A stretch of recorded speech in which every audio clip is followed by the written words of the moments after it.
7,000 metric ton তেল নাই। আজ পর্যন্ত আমরা বঙ্গোপসাগর থেকে সাগর থেকে তেল গ্যাস তুলতে পারছি 53 বছরে। সবাই ফুটবল চায়, আরে ফুটবল চাইস একটা গ্যাসের ক্ষেত্রে বা তেলের ক্ষেত্রে পাইলে সারা বাংলাদেশের সমস্ত বাড়ি বাড়ি ফুটবলের মাঠ তৈরি করে দেওয়া যাবে। 90% লাইটার ভ্যাসেলের মালিক হচ্ছে শেখ হেলাল। যে আওয়ামী লীগ সরকারের কাঠামো সেটাকে তো গত 17 বছরে ভাঙা হয়নি। আমাদের দেশে 53 বছরে তেল নিয়ে একটা তেলেসমাতি চলে। এই তেলেসমাতিটা কিরকম, এটা ধরে নেন একটা জাহাজ আমরা এই ইরান থেকে কিনে নিয়ে আসলাম। এখন এই জাহাজে আছে 1 লাখ মেট্রিক টন তেল। আমাদের 2টা ডিপো, এটা বাগাবাড়ি আর এইটা ধরে নেন নারায়ণগঞ্জ। তো এই তেলটা কতখানি তেল, এই তেল এই 2 জায়গায় ধরবে? তাহলে চাইলে আমি এই জাহাজটাকে পুরোপুরি আনলোড করতে পারতেছি না। এই জাহাজটা আবার পোর্টে ভেড়ারও কাজ নেই। আমার পোর্টে ভিড়বে ধরে নেন আপনি এরকম একটা ছোট জাহাজ ভেড়ে চিটাং পোর্টে, কিন্তু এরকম বড় জাহাজ কোথায় থাকে? এটাকে বলা আউটার অ্যাঙ্করেজ। কোথায় থাকে? Chittagong outer anchorage. এই আউটার অ্যাঙ্করেজ থেকে পৃথিবীর অন্য দেশে থাকে কি এরকম পাইপ দাঁত, পাইপ দিয়ে তেলটা চলে আসে কোথায়? ডিপোতে। আমাদের মহেশখালী বা অন্য কোনো জায়গায় আন্ডারগ্রাউন্ড সারফেসের নিচে এরকম তেল রাখার পাইপ দিয়ে নিয়ে আসার কোনো ব্যবস্থা নাই। আমরা তেল আনি কেমন করে? ধরে নেন আপনাকে একটা উদাহরণ দিই। এইটা হচ্ছে বড় জাহাজ, এর সাথে একটা ছোট জাহাজ যায়, যে এখানে এই ধরে নেন এখান থেকে পাইপের মাধ্যমে তেল আসলো। দেখেন তো এটা পুরোটাই ভর্তি করছে, কিন্তু এটা কোনো কমছে? এইটা এখন কি করবে? এখান থেকে আস্তে আস্তে আস্তে আস্তে এই ডিপোতে আসবে। এটাকে বলা হয় লাইটার জাহাজ। এই লাইটার জাহাজ এই পর্যন্ত আসতে এখানে 7 থেকে 8% আপনি দেখায় কি ইভাপোরেটেড হয়ে যায়, মানে উড়ে যায়, কারণ দাহ্য পদার্থ।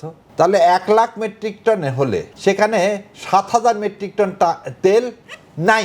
আমার মতো গরিব দেশে আমি এটা অ্যাফোর্ড করতে পারি। আমরা এত কার্ডের ব্যবসা করলাম সবাই মিলে, একবারও তো বললাম না যে এই পাইপ লাইনে আমি করি।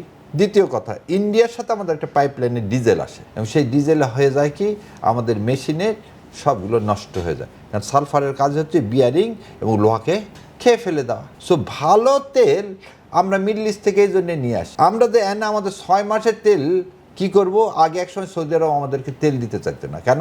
এই জাহাজটা এসে 3 মাস এখানে বসে থাকে। তাহলে জাহাজটা 3 মাস, আমি যদি জাহাজটা এসে 3 দিনে খালাস করে দিয়ে চলে যেত, তাহলে এই জাহাজটা আমি জাহাজটাকে ইউজ করতেছি ডিপো হিসাবে। সো আমি বলতেছি আমার 1 লাখ টন মেট্রিক টন তেল আছে, ঠিক আসলে আছে তো 1 লাখ, সে তো সাগরে আছে বাবা, এটা তো আমার বাংলাদেশে নাই। এরা কিন্তু মন্ত্রী সাহেব ভালো করে ব্যাখ্যা করে বলতেছে না। তেল আছে, এই তেল নিয়ে আসবো, এই তেল তো আমার এইভাবে আসার কথা কি? তাহলে এই জাহাজ শেষ হবে, আর একটা জাহাজ যাবে আসবে।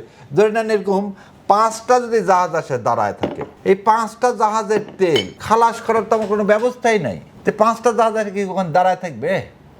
আর তো এই খালাস করে তো কোথাও না কোথাও তেলটা রাখতে হবে রে বাবা। আমার তো সেই লাইটার ভ্যাসেলও নাই।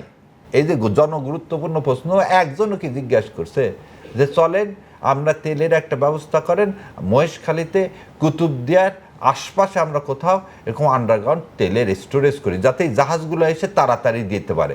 এরকম 7% 10% আননোন লস যেন না হয়। আবার এই আননোন লস না হলে তো বিপিসির এরা করাপশন করতে পারে না। বিপিসি পদ্মা এটা তো করাপশনের মাস্টার। ওখানে তো আপনি দলীয় লোক বসাবে, দলীয় লোক বসাবে, ওদের কাজ কি? পেট্রোল পাম্পটাকে লাইসেন্স দিতে জীবন শেষ। তোরা তো এই ভালো কাজ করার জন্য নাই। আজ পর্যন্ত আমরা বঙ্গোপসাগর থেকে সাগর থেকে তেল গ্যাস তুলতে পারছি 53 বছরে। আমি তো শুনলাম না গত 1 মাসে সবাই ফুটবল চায়, আরে ফুটবল চাইস একটা গ্যাসের ক্ষেত্রে বা তেলের ক্ষেত্রে পাইলে সারা বাংলাদেশের সমস্ত বাড়ি বাড়ি ফুটবলের মাঠ তৈরি করে দেওয়া যাবে। হাসপাতালে 50 বেড, আরে 50 বেড দরকার, সব মানুষেরই দরকার, ঠিক আছে।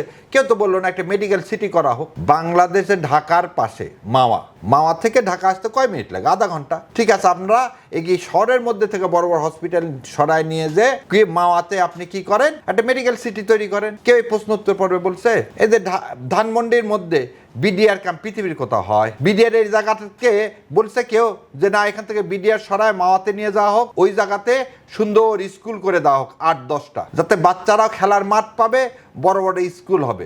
জনগুরুত্বপূর্ণ এরকম কোন কথা পাইছেন কোনোদিন? জনগুরুত্বপূর্ণ কি আর একটা কি? জনগুরুত্বপূর্ণ একটু চিল্লাতে হবে, এলাকার লোকে বলতে হবে, মানে এলাকার লোক যেমন ভোট দিছে। আরে এই জন্য তোমাকে সংসদে পাঠায়নি বাবা, ওই জন্য চিল্লানোর জন্য উপজেলা চেয়ারম্যান আছে, ইউপি চেয়ারম্যান আছে, তো জেলা পরিষদে তো প্রশাসক নিয়োগ দিছে। তার মানে ওই পুরাতন কালচার থেকে তুমি বের হয়ে আসতে পারতেছে না। আমি প্রধানমন্ত্রীকে বলতেছি ইনকোয়ারি করেন। 90% লাইটার ভেসেলের মালিক হচ্ছে শেখ হেলাল। যে আওয়ামী লীগ সরকারের কাঠামো সেটাকে তো গত 17 বছরে ভাঙা হয়নি।